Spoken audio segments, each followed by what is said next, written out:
Sterling Heights Public Library. My name is Brent, and today we're talking pickles.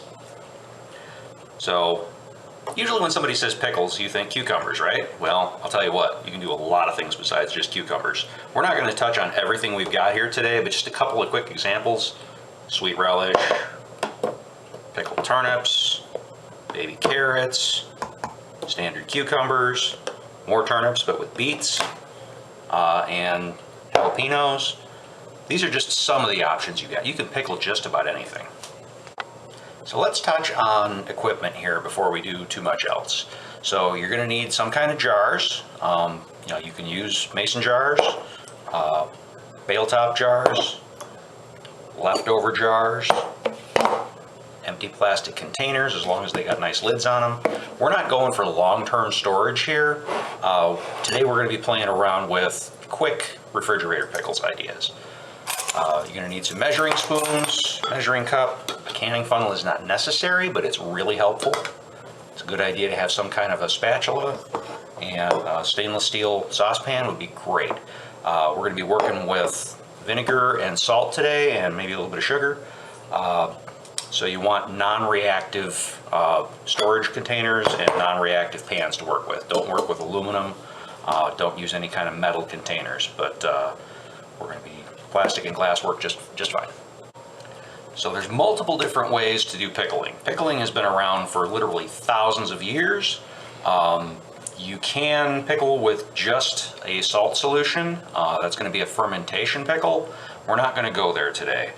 We are going to be working with some salt. We're also going to be working with some vinegar. We're going to touch on a little bit of sugar. So you need salt and acid for sure to start out with. Three of the ones that I like to use, you got your cider vinegar, rice wine vinegar. Larger bottles are usually easily available at Asian markets, so you don't have to go crazy with those, trying to buy a whole bunch of those little bottles if you're going to be using a bunch of it. Distilled white vinegar, lime juice can be surprisingly handy in small quantities, and salt. Go with a canning and pickling salt or a kosher salt. This stuff has got a much smaller grain to it than kosher salt, so a tablespoon or a teaspoon of this here actually has more salt in it than kosher because the grains are packed more tightly together. Don't use iodized table salt. The iodine in it does funny things to the color of things when you start talking about pickling. So we're coming into the late part of summer right now, and harvest is in full swing. So let's talk a little bit about some of the things that you can, pickle. Obviously cucumbers. Got some green beans here. These are nice. If you're going to be pickling green beans, pick something that is nice and straight because they're easier to get into the jar. And you don't want anything that's super long because otherwise you're going to have to trim them to size depending on the size of your jars. We got some baby carrots. These are lovely. These are available year round. You can use regular carrots too and just cut them into smaller pieces. We got some small beets. These go very nicely, both on their own or as a coloration for other things. I got some baby turnips. These are kind of handy. If you're used to the purple top ones, they're not the only kind of turnips out there. These don't have any purple on them.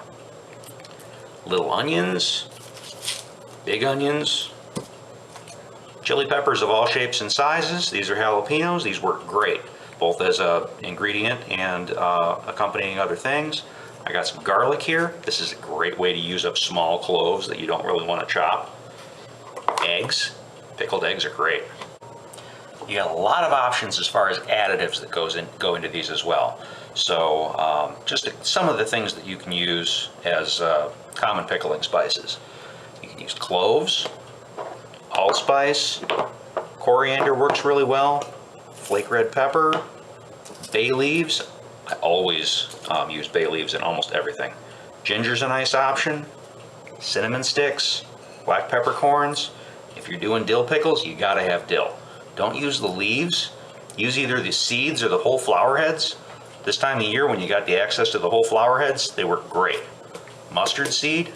One of the things about this kind of stuff, you start talking about combinations of salt, vinegar, spices, maybe a little bit of a vegetable base of some sort. This is the base of a lot of your condiments too. Relish, ketchup, barbecue sauce, hot sauce, mustard. This is all variations on the same basic ideas. So we're going to be making some real simple dilly beans and some dill pickles today. So first thing to do when you're selecting your beans, look for something that's approximately the same size as your jars. Bigger jars mean you can use bigger beans. You don't want to waste a whole lot to trimming. So just line them up and take the tops and the tails off. It's going to give you a nice uniform and straight. Is a lot easier to pack into your jars. I've got a few already in the jar here. You want to pack those in there as tightly as you can, but leave yourself a little bit of headspace in there. Cucumbers, smaller is better. Darker colored is better. You want to have as minimal seed development in these things as you can. Take the blossom end off and the stem end. There's some sort of an enzyme in these things, from what I understand, that can make your pickles turn out soft if you don't take the ends off. Now, I cut mine into rounds. You can cut spears. If you're using smaller ones, you can use whole pickles. Keep in mind that the smaller you cut them, the easier they are to get into the jar, especially if you got a smaller top like this here. This here's an empty mayonnaise jar. If I was canning these for storage, I wouldn't use this. Refrigerator, it works fine. So we're going to make up our brine here. So I've got 2 cups of tap water.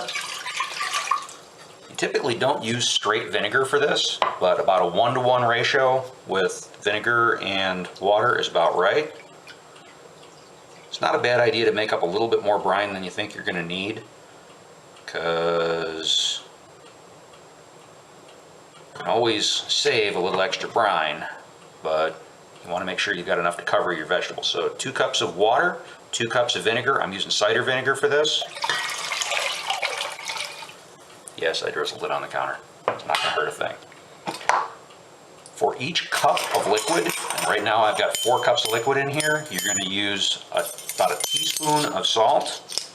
So this here is that canning and pickling salt.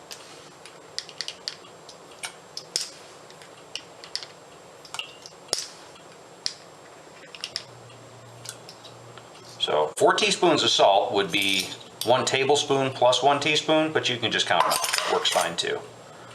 Now I'm not using any sugar in this particular brine. We're not doing a sweet pickle for this one here, but if you were going to be making a sweeter version of something for a different vegetable, about a tablespoon to 2 tablespoons of sugar per cup of liquid would give you a nice blend for that.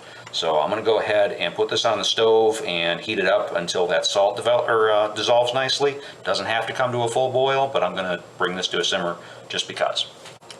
So while I'm waiting for that liquid to heat up and that salt to dissolve, I'm going to go ahead and pack my seasonings into the jars here. Now, some recipes you're going to find will actually have you put the spices right in the brine as you're heating it up. Trick with that is that after that, it gets a little difficult to divide out into each jar. So we're going to make sure that we've got approximately the same amount in each jar. So that there, I got a nice head of that fresh dill in there. Same thing here. I'm going to do this with the beans. Just kind of tuck it down in there. Don't be afraid to pack it in a little bit. These are both going to have very similar seasonings. I got a nice clove of garlic here. Just going to crack that with the heel of my hand real quickly.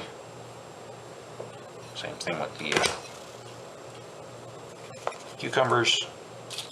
I got a bay leaf going in each one. I'm going to put the bigger one in with the cukes because it's a bigger jar.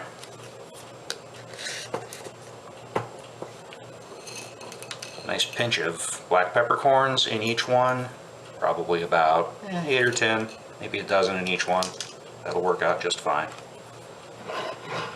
A lot of this is to taste. So this here, I've got a nice dried chili pepper here. This is actually a Serrano. Pretty spicy, so we're gonna tuck that in there. So our pickle brine is nice and hot. Came to a nice boil. All the salt is dissolved. This is where, excuse me, fumes coming off that are pretty good. This is one of the places where a canning funnel comes in really handy. So set that right in your top like that. And then ladle in your brine. Some recipes I've seen will have you cool the brine first. I kind of like to do a hot pack on these. Okay, and then bring that up until it's just covering your vegetables, but you leave a little bit of headspace in the jar. Put your lid on, set it aside. This is going to be fine on the countertop for a few days, but it's not set for long-term storage at this point. If you do leave them on the counter for a couple of days, the flavor is going to go a little bit quicker, but make sure you put these in the fridge after just a couple of days. These are not intended for long-term storage, at least not at room temperature. So we're going to do the same thing with the beans here. And again, always make up a little bit more brine than you think you're going to need, because how much you use depends a lot on how strongly packed your jars are. So we got a little bit of headspace in there.